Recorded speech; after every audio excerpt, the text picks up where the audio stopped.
popcorn! Sabi dito, arestado ang social media personality na si Diwata dahil sa kasong slight physical injuries na isinampa laban sa kanya noon pang 2018. Hinuli ng mga operatiba ng Pasay City Police warrant and subpoena si Diwata Odeo Balbuena sa tunay na buhay sa Pasay City nitong Martes ng umaga, April 16. Warrant of arrest ay inisyu ni Pasay City Metropolitan Trial Court Judge Alan B. Ariola ng Branch 48 noon pang October 2, 2018 dahil sa kinakaharap nitong kasong slight physical injuries. Ngunit agad naman nakalaya si Diwata matapos makapagpiyansa sa halagang 3,000 pesos. Nitong nagdaang linggo ay nag-viral uli si Diwata matapos inireklamo ang kanyang palisan dahil nagdudulot ito ng matinding traffic sa kalsada na papasok sa Senate Building. Grabe, no? Ang dami nangyayari sa buhay ngayon ni Diwata dahil nga matunog na matunog ang pangalan niya ngayon, no? Minsan magtataka ka na lang kung bakit bigla na lang siyang hinuli out of nowhere. Dapat itong nahalungkat kumbaga siguro yung mga kaso ni Diwata, di ba? Nabigyang pansin. Kasi ito pala ay sinampa sa kanya noon pang 2018. 'Di ba? Ngayon lang siya nahuli. Bakit kaya? Naungkat ito dahil matunog na matunog ang pangalan ni Diwata.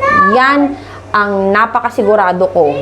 Nakakapagtaka kasi alam niyo sa totoo lang ang dami-daming mga kaso na dapat bigyan ng pansin. 'Di ba? Ito nga nakapagpiyansa sa halagang tumataginting na 3,000 pesos, 'di ba? Ibig sabihin hindi naman ganoon kagrabe ang kanyang ginawang kasalanan, 'di ba? Pero yung mga ibang kaso na dapat pagtuunan ng pansin ay hindi nabibigyan ng hustisya agad-agad. Nakakaloka. At nakakaloka din yung anak ko sa background. Ang lakas ng boses, di ba? Kung kailan nagtatrabaho ang mami, tsaka naman talaga siya umaarangkada ng pasigaw-sigaw. By the way, guys, no, ito po yung bago naming channel ngayon. Same name.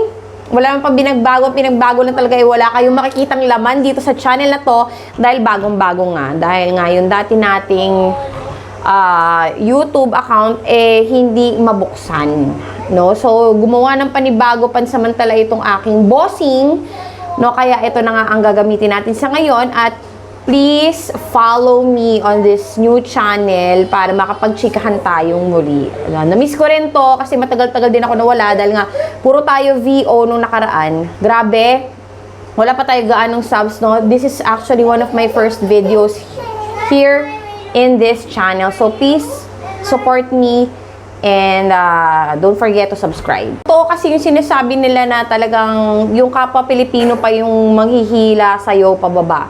Ako talaga, sa totoo lang, sure na sure talaga ako na kaya isa to sa mga dahilan para mapabagsak sa tingin nila si Diwata dahil siguro akala nila madudungisan ang imahe nitong si Diwata dahil nga meron siyang kasong ganito. Pero you're wrong kasi once na si Lord ang nag-angat sa isang tao, dire-diretso yan kahit ano pang paninirang gawin nyo, kahit ano pang pagpursigin yung pabagsakin ng isang taong ito, pero kung talagang ang kapit niya kay Lord ay napakatibay, wala kayong magagawa doon. Katulad na nga ito, magtataka kayo kasi alam niyo yun, mabavibe natin ng isang tao kung meron naman siya mabuting kalooban. Hindi naman siguro i-bless ng Panginoon itong si Diwata kung sa tingin natin ay may ginagawa at makabalastugan sa buhay. Kung ito ay may mga bisyo, 'di ba? Siguro ito ay biniyaan ni Lord dahil siya ay napakasipag. Tapos talagang ginagamit niya ang kanyang skills na binigay ni Lord, yung mga karunungan na binigay ni Lord sa kanya, ginamit niya. So talagang napakasaya ko pag kami mga ganitong tao na alam naman natin yung pinanggalingan na talagang nanggaling sa hirap, pero tingnan mo ngayon, umuusbong, nagbo-bloom ang kanyang pangkabuhayan. Nakabili na nga siya ng sasakyan, nakabayaran niya yung bahay niya na kahit na maliit, pero komportable naman. At ngayon nga ay isa siya sa casts ng FPJs ang Batang Quiapo, which is sobrang favorite kong Batang Quiapo. Doon sa kabilang channel, talagang doon ako pumapalo ng napakalaking views kapag tinatakal natin yung mga eksena sa Batang Quiapo. Ngayon, hindi mo akalain na ang isang kagaya niya ay magiging artista pala. Kagaya nga na sinabi niya na sabi niya nung mga napapanood lang niya noon na iniidolo niya pero kasama na niya ngayon sa isang teleserye. So, talagang it's a dream come true for him. At napakasaya ng mga ganitong nagsasucceed na tao kasi 'di ba?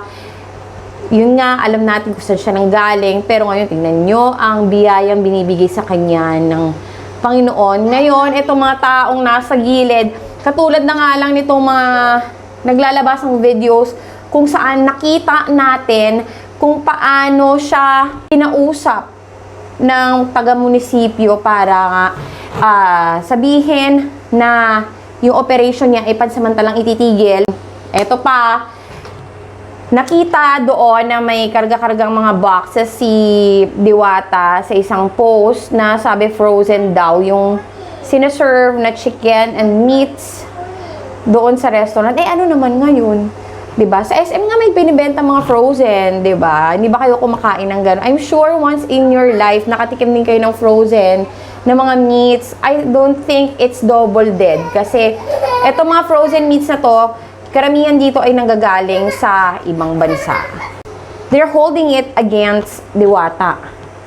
Na hindi ko naman ma-gets kung ano yung point nila doon, na lahat na lang talaga kailangan yung bigyan ng kulay. Diba, napaka-toxic at very crab mentality. Katulad na nga din tong issue ni Shaira, na kapwa Pinoy pa yung nagsumbong kay Lenka. Although, meron naman talaga na mga nakarinig from the team of Lenka dun sa kanta ni Shaira, pero still, kapwa Pilipino pa yung nagsumbong. Although mali naman talaga si Shaira na talagang copyright naman talaga yung song niya. Even her, inamin naman niya na may pagkakamali siya doon. So, alam niyo yun, talagang laganap talaga sa mga Pilipino ang crab mentality. So, talagang nakakatakot, no? Na pagka nag-succeed ka, ang daming mga masasabi sa'yo, hanapan ka ng butas, tapos hahanap sila ng mga paraan para hilain ka pababa, 'di ba? No, talagang marami kasi ang evil eyers sa panahon ngayon. So that's it for today's video. Thank you so much for joining me and I'll see you on my next one. Please don't forget to subscribe and hit the notification bell para updated ka sa latest ganap at chika sa Pinas.